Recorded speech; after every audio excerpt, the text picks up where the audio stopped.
Hear us okay?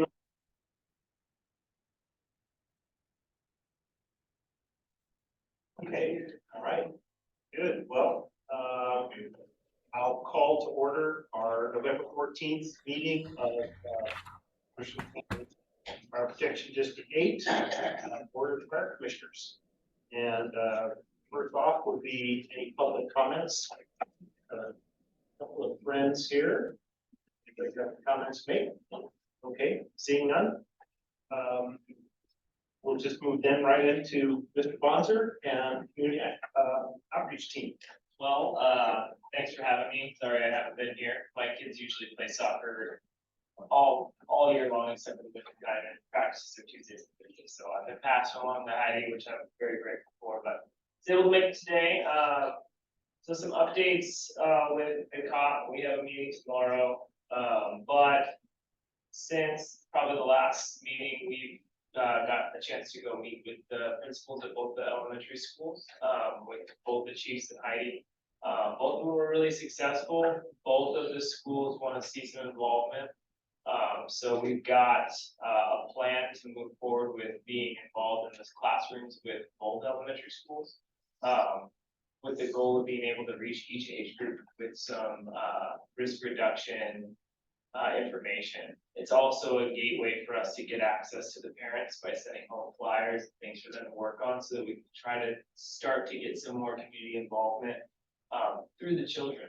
So that's really cool. We also have access to send messages out through the schools through their newsletters.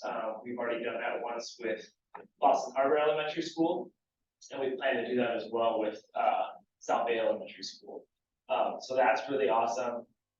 We're planning on starting, I haven't heard anything back yet, but South Bay Elementary School is supposed to have like an all teachers meeting on the 15th, which is 2 days from now. And the principal is going to bring up the concept to the teachers and start getting an idea of how we're going to go about executing it into all the classrooms and what that timeline kind of looks like. So that'll probably, she'd like to start before the winter break. So we'll probably start rolling into South Bay Elementary School here pretty quick. And then Boston Harbor's pretty flexible and they're smaller in school. So we'll work with that as well. And I'm just kind of communicating with the secretaries on that. Can I ask a question? Yes. What are you gonna do in the classroom? Each age group is going to be different.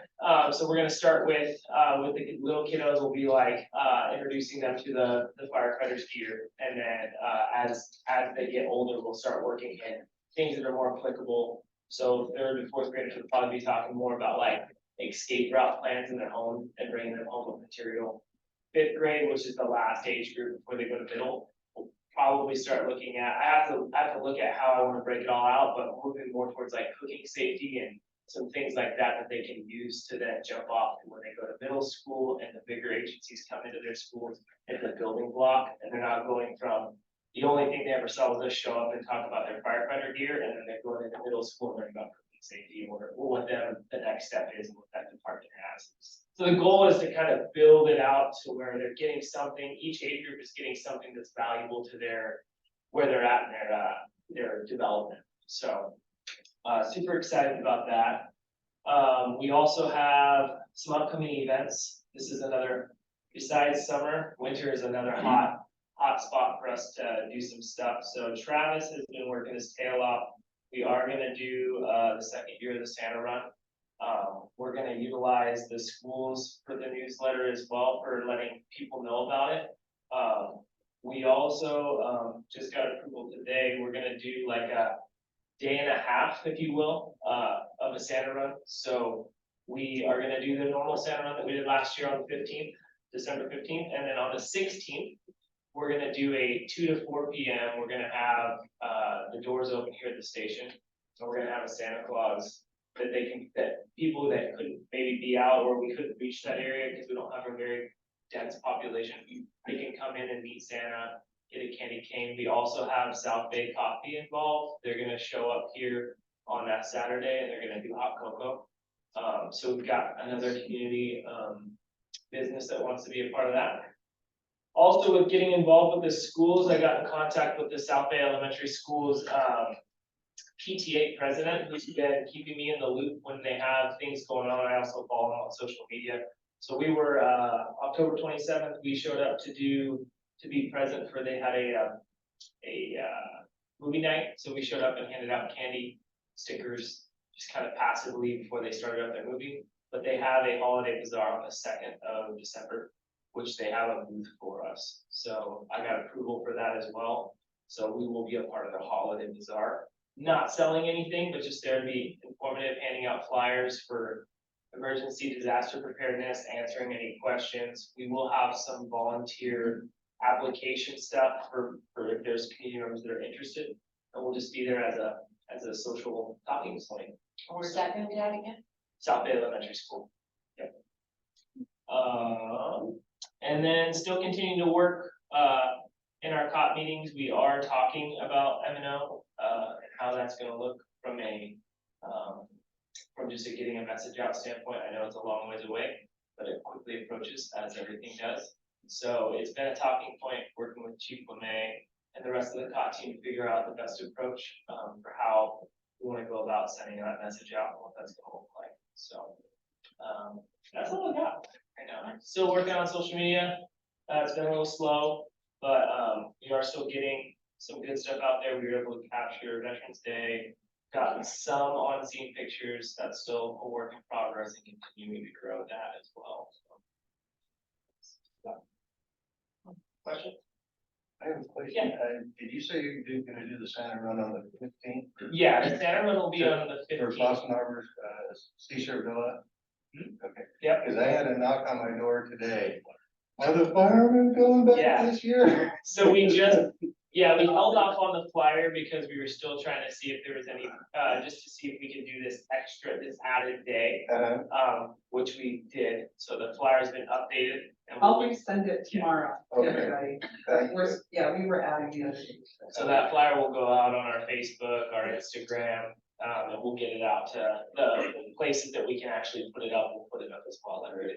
Last year they learned about it a little bit late, but they managed to get something together there Yeah. at Seashore Villa. And our kids there at Seashore Villa love it. We got a lot of fun there. Yeah, so they Hopefully want the to weather be will be- prepared for you this year. Yeah, also the weather would be a little more time.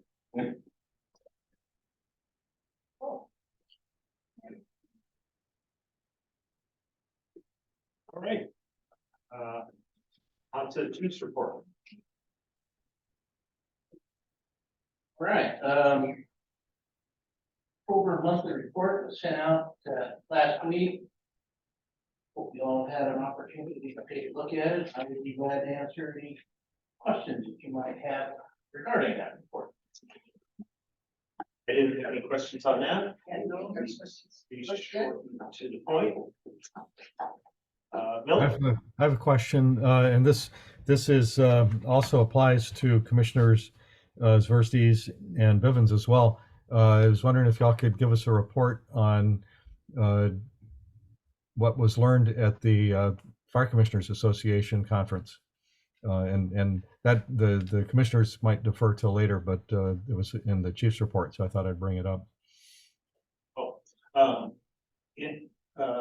Good information that you brought back from the Tulalip meeting up there, commissioners meeting. Anything to share as that you could be as an addendum to your chief's report? Generally, we all attended one or more of the sessions there. Good news was that there were no surprises, at all. At least from my perspective. Frankly, I didn't, we went to the SNR seminar, which Jim brings us up to date on the changes that have happened by legislation and that. But most of this stuff we were aware of already.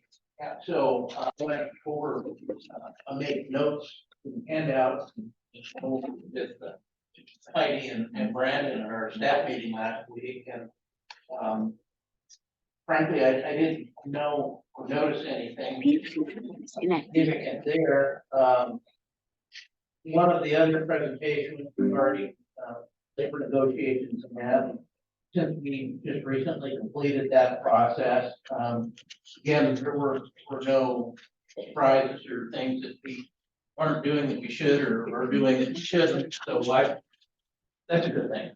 getting at it. Yeah. And then, they did have a session with a gaggle of attorneys. And, one of the subjects was tax increment financing. And basically that was a new measure that was passed by the legislature last year that would allow cities and port districts to take a portion of the land that would be in their urban growth management area and essentially steal money from the fire district and all the junior taxing districts. So essentially what it does is freeze the value of the property values in that defined zone. And any increase in valuation over the subsequent years is taken essentially by the city to do capital projects in that. And these tax increment districts can be formed for up to 25 years to pay for improvements that would be, in theory, would improve that property so that when the city eventually incorporates that land, that they would not need to make those improvements after that. Example would be streets and sewers and water supply and things like that. Obviously, that gores the ox of those political subs that like school districts are exempt, of course, but fire districts, EMS districts, cemetery districts, any of the junior taxing districts are subject to that. So there was a big hullabaloo about that. Apparently, there's going to be some debate at the legislature this year about trying to fix that so there's no harm to anybody. I don't know how they're going to do that. Yeah, I gotta print more money or something. Yeah, I don't know. So that was interesting, and I didn't understand that issue very well, but it was well explained by the participants there.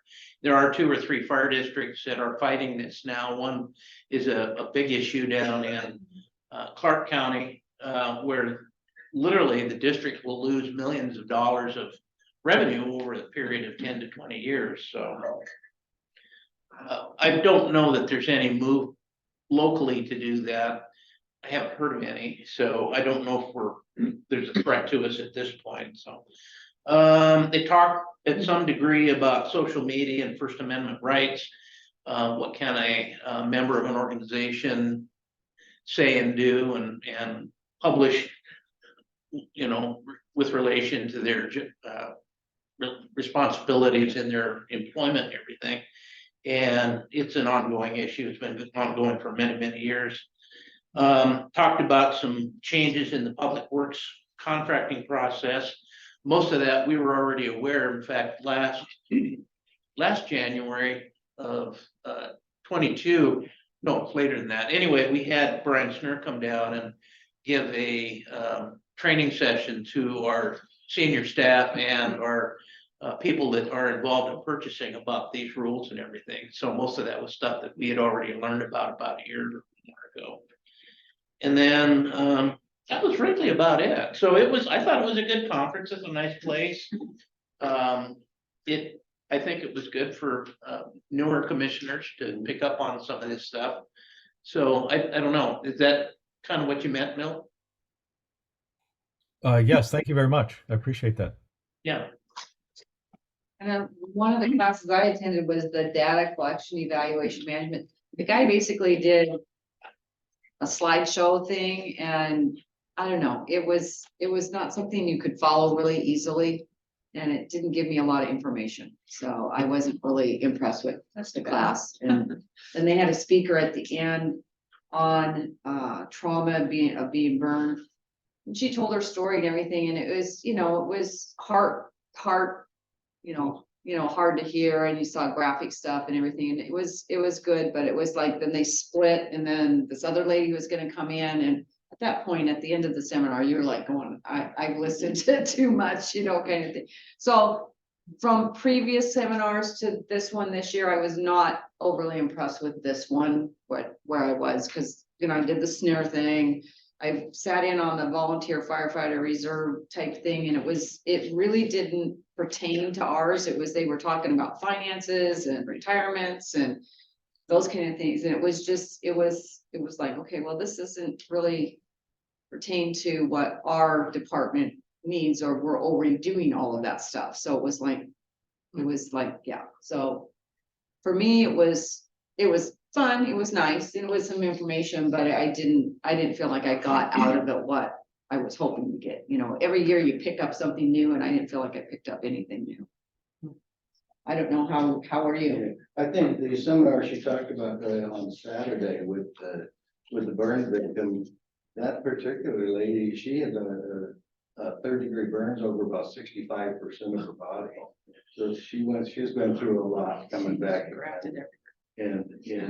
But she's actually one of the fire commissioners at one of the up north, one of the northern counties. She's giving back to the firefighters that helped her out, you know. So it's pretty cool.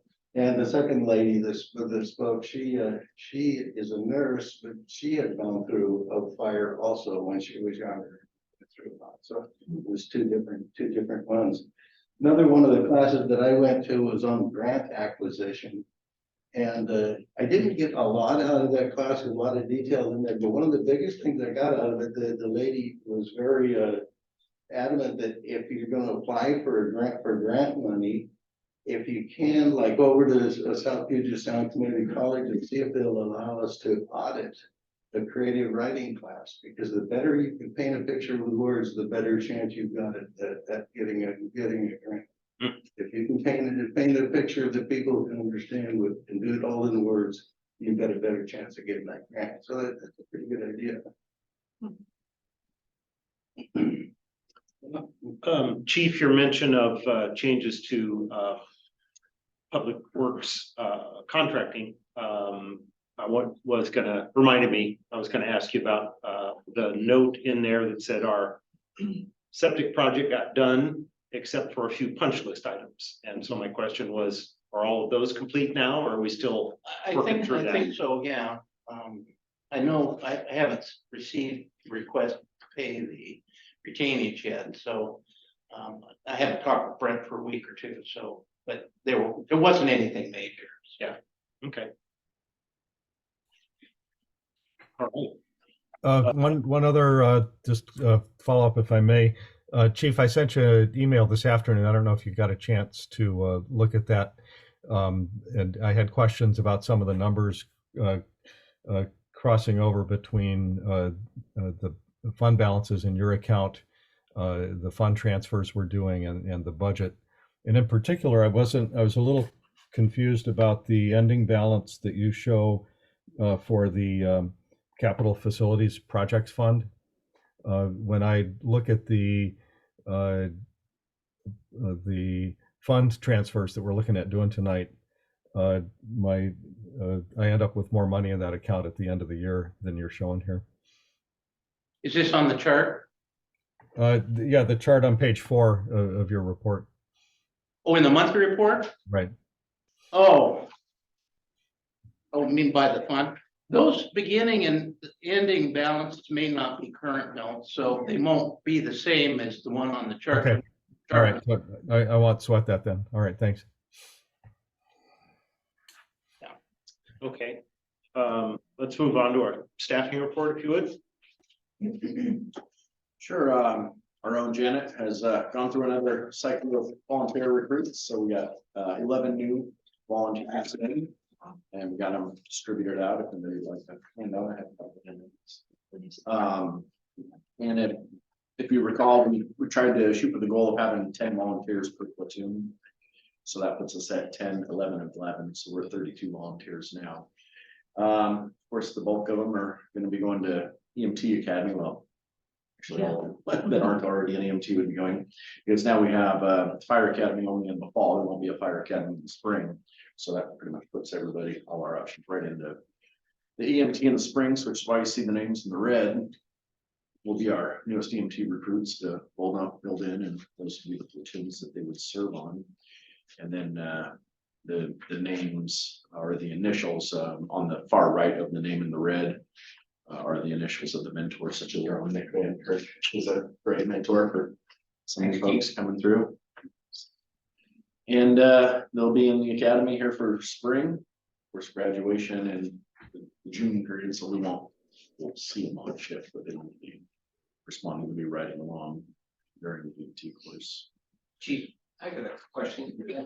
You said that academy is only being held once a year. Is that for a funding piece or is that just a desire piece? Is enough recruits to fill that second? Yeah, so, good question. We were looking at only about half the head counts for fire academy. What is it, 26, I think, is there a certain number that she figured out that the county loses money if you don't get enough recruits in? And if it's less than that, then they lose money. And we've been averaging 15 or 16 recruits in a fire academy that we try to get 32 in. So we're just about half. So it kind of got to the point where it's like, well, if that's the county need, then having fewer academies, but only once a year instead of twice a year, and then filling them up all the way past what's the basic breakdown on that. And then I work with the training officers group, the county training officers group, and of course chiefs group, and everybody kind of put a plan together to say, well, perhaps we could be more efficient by having one EMT, well, medic one might still have multiple EMTs, but having an EMT hazmat section, a fire academy section staggered throughout each year, and then we'll see how that lines out. So for a department, might have some bumps here for the first few cycles as departments reshift how they onboard, how they recruit, how they bring them on. But for us, the idea would be to work through that and try to have a big heavy EMT group, get a new group in, get them through fire, and then try to get everybody through in that year. One of the major things has been the shortage of qualified instructors. And EMT especially, we're burning out instructors. People are retiring or choosing not to instruct any longer. So it's really been a challenge to get good qualified instructors, enough of them to perform these classes. And then there's a student ratio for most of that training that's like one instructor, one lay instructor for 5 or 6 students. So it's not just one instructor for a class. They need a cadre of people to really carry it out. So that's a big piece of it too. And like the census of students has gone way down. The overall number of volunteers in the county has decreased somewhat. You got a question, Bill? Following up on the point of the lower numbers, as I recall, last year there was a district or districts in the southern part of the county that were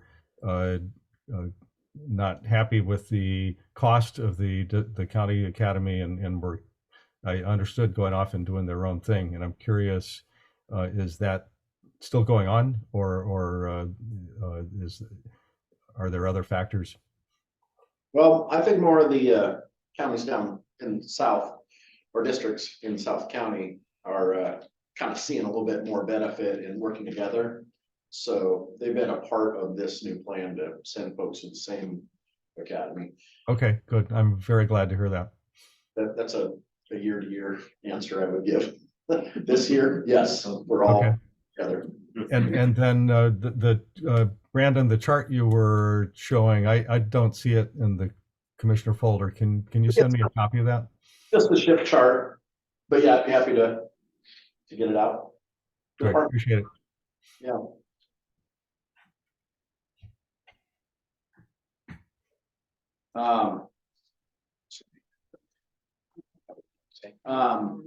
So that's kind of the staffing update.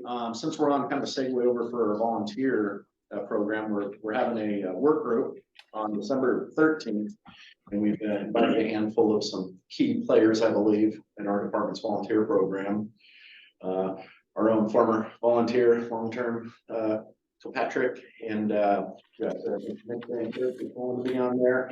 A good majority of all of our senior volunteers, of course, our battalion chiefs, and a handful of folks that would have some good insight. So we're looking at really getting together, identifying kind of SWOT analysis. What's going on with the volunteer program? What are the challenges we're having? What are the strengths we have?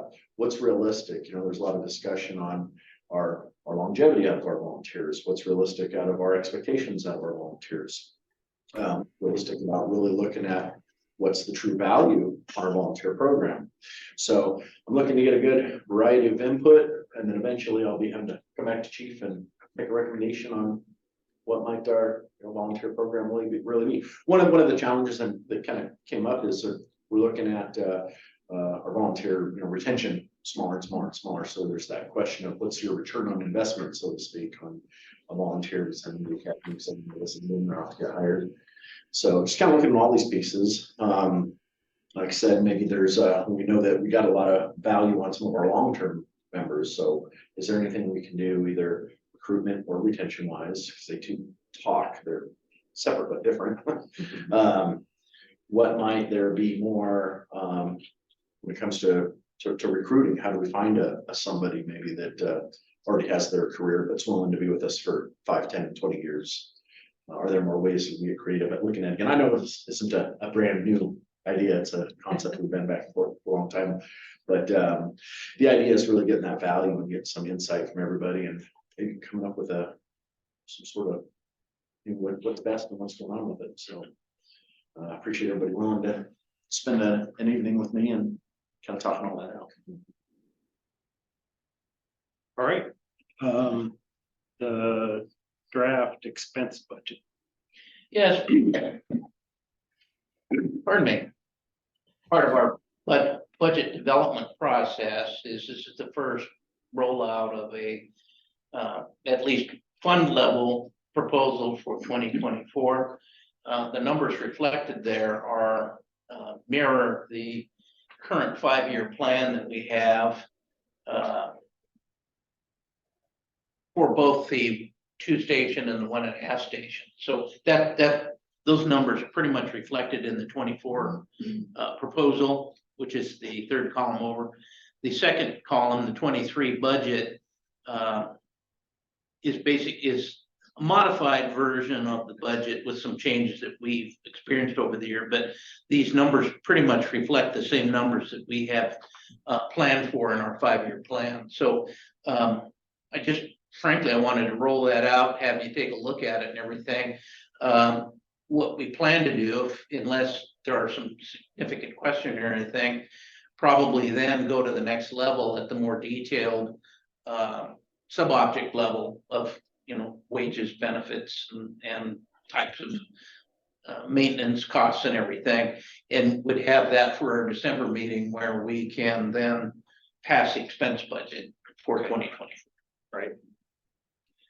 So it's kind of a high level preview.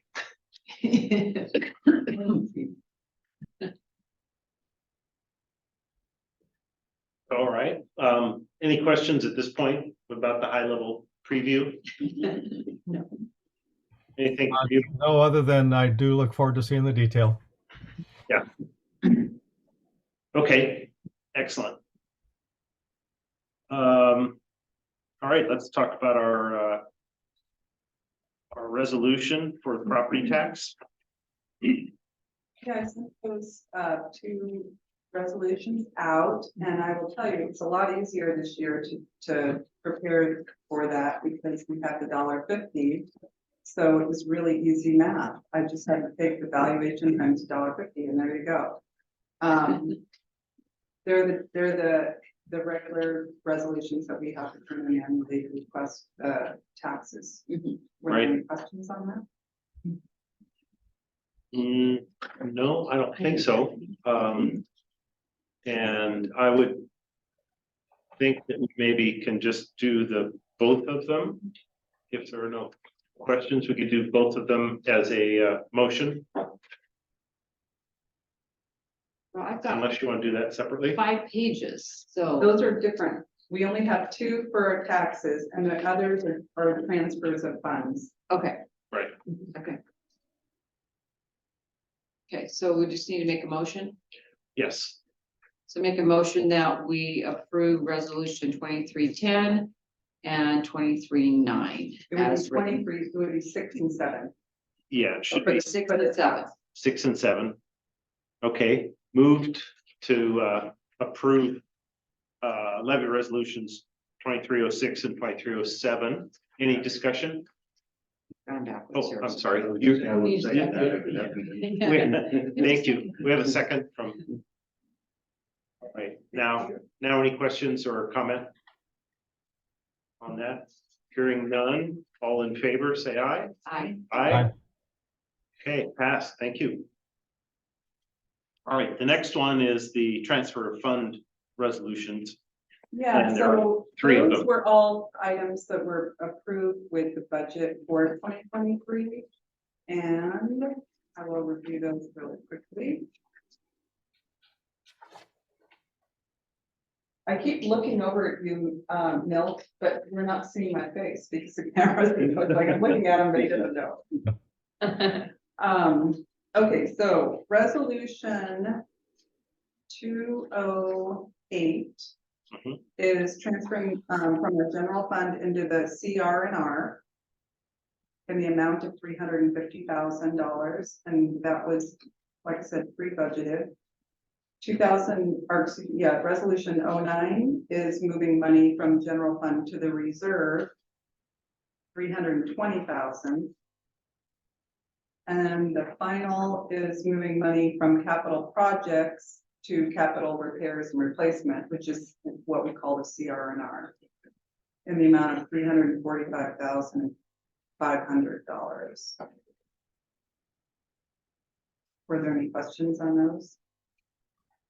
Just on the, No. on 2308, there's a small typing error, it's just Okay, where is it? on the, where it spells out the amount of money, $350,000. Yeah, which is 300, and that is on the pages and F. The one. On where it's underlined, Yes. Yeah, where it's bold under- letters, 300. It's an F on the end and not a D. Oh, it's that one. It's Oh, right on okay. this one. Sorry. Yes, I must have sent it out wrong, but I corrected it because this one's correct. You Okay. did spot it, okay. Good. Thank you. Thank you for bringing that up, though. Okay, again, I've got a quick question, Heidi. What do you expect to be the balance left in the capital projects account after that transfer? I don't have that right at my fingertips, but if I had if you take the, in the capital, which one, capital fund? capital projects to CR&R. Be about 500,000.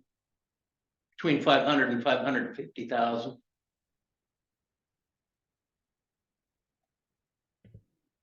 On the chart, on the spreadsheet Okay, here. all right. And do we have, then the follow-up question is, do we have a plan to do another transfer beginning of the year in 2024? Correct. It will probably be after our November tax collection, but yes. We plan for 2024, we plan for a transfer of 500,000 into the general fund. All right, so you're going to be either zeroing out that fund or getting close to it at that point. It's gonna leave, yeah, it'll leave about 80,000 in. Okay. I think in 26, or correction, 25, I think we sweep the funds. Unless we want to maintain that fund structure for some reason, which we could do. Is there any cost of if you're only leaving $80,000 or $90,000 in there, is there any cost to leaving that open, or does it make more sense just to transfer it all and close it out? There's no financial impact. Okay. Just an accounting mechanism, right? It would be nice if at some future point we do general obligation bonds, that would be a good receptacle for it like it was originally intended, so. But you could create that account again You could, at that time, yeah. Okay. All right, so we're looking for a motion on these three resolutions. Okay, I make a motion that we approve the resolutions 2308, 2309, and 2310 as they're written. Okay. All right, moved and seconded. Any last questions or comments or concerns? All right, hearing none. All in favor? Aye. Thank you. Thank you. And I sent out the warrants. Were there any questions on those? I just have one. The first one on the list, 1105, it just says Brendan LeMay 2000, but it doesn't say to what, Oh, that was a draw. a drop, okay. Thank you.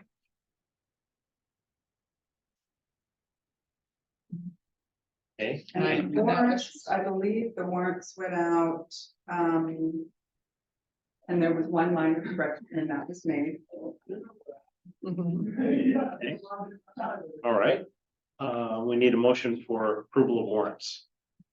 I can make a motion that we approve the warrants, that were, written for 10/05/2023. Second it. Okay, moved and seconded, all in favor? Aye. Okay, thank you. And minutes from October 10.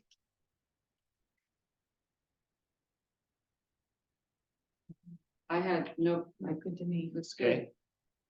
All right, Okay, I make a motion that we approve the minutes of October 10th, okay, 2023. all right, moved And a second. and seconded. All in favor? Aye. Okay, passes. The next two things, I did send out the proposed meeting dates for 2024, and they're exactly the same as what we're doing now, the second Tuesday of the month. There were no conflicts with holidays or anything of that nature, so I just kept it that way, if you guys are good with that. Mhm. The other thing is we have our healthcare renewal. It's not anything that needs approval. I'm just noting that we're doing that, and it has to be signed by our board chair in order to turn that in. Okay, Which reminds me, I didn't put it on the agenda, but at the next meeting, we probably should talk about the board for 2024. I don't know if Doug wants to remain oh, we'll talk about our structure. the Oh, yeah, structure. okay. Of course he does. Thank you, Doug. So just keep that in the back of your mind, All and right. then I will be sending out. One year, right? Just one. Currently, yes. So it's sort of nice to do two and then two and then, Okay. to me, I think then you sort of get the hang of it by the end of the first year. You're learning that first. Yeah. And then, before the next meeting, I'm gonna send out a list of the conferences and, events that people participate that need to be approved just for, discussion.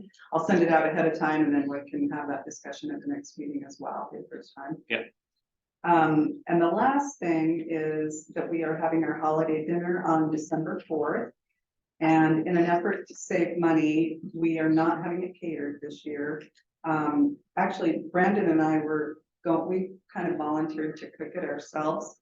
But then I got smart and we're gonna pick it up from Albertsons or Safeway, one of those places, and it's gonna cost like $1,000 to do the whole thing, so. And Debbie Van Camp is gonna help with the preparation of that, because when you pick it up from there, you have to heat it and so forth. I don't know what that's gonna look like, but we'll make it happen. And we have a special guest from North Pole. We'll be there. Yeah. All right. Did you get a new Santa then? It's Ken Parsons. Oh, okay. Yeah. He is a good Santa. Okay, Cool. Are there any questions on any of those items? no, So for the holiday dinner, then do we just need to bring potluck for desserts? Yeah.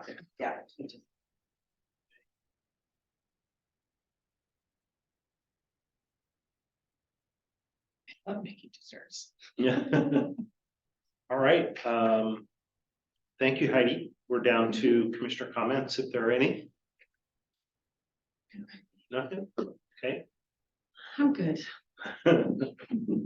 Okay, well, I'll just say thank you very much for the three of you for the rundown on the things that happened up there at the conference. It's good to kind of get the tone of what was going on up there.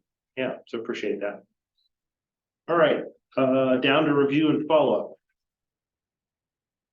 Actually, the only real thing is following through on our budget process for our schedule, and we've done the first piece. Yeah, and, yeah, hang on. I'm sorry, I had a comment that I had noted and forgot when you asked, and then it occurred to me again. I just wanted to do a really quick update for everybody regarding the Olympia School District and their work that they are doing on considering school consolidations. They had a committee that has met over the last 2 months with representatives from schools throughout the district. And they came up with a set of alternatives that they presented to the school board about a week ago, maybe a week and a half. And several of those alternatives include closing the Boston Harbor School. Some of them don't. And there's, of course, a great deal of community interaction and that's going on and will be going on for the next several weeks as the school board considers decisions in that area. But just wanted to alert you that that's going on and that I think based on my analysis that if that school was to be closed, it would have an impact on the real estate market in the Boston Harbor area and potentially a negative impact on property values. So that's something to be thinking about as we're making long-term projections. Yeah. Oh, thank you for that. Yeah, the issue is going to be that if they close that school, they would be busing kids down into Roosevelt School down on Bethel, and just the less people would want to families would want to buy houses out in the Boston Harbor area to have their kids bused into town. So the expectation would be that that the area would become a little bit more retiree focused and less family oriented.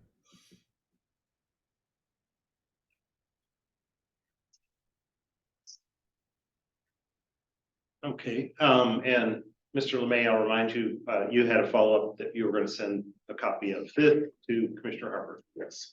All right. Any other follow-up? All right.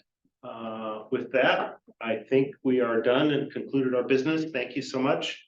We'll adjourn. Okay. Great, thank you. Really? Yeah. And Heidi, Not bad. No. So that's part of Gloria's plan, if you're the chair for the second year, then you'll get even better at shortening the meetings. Yeah.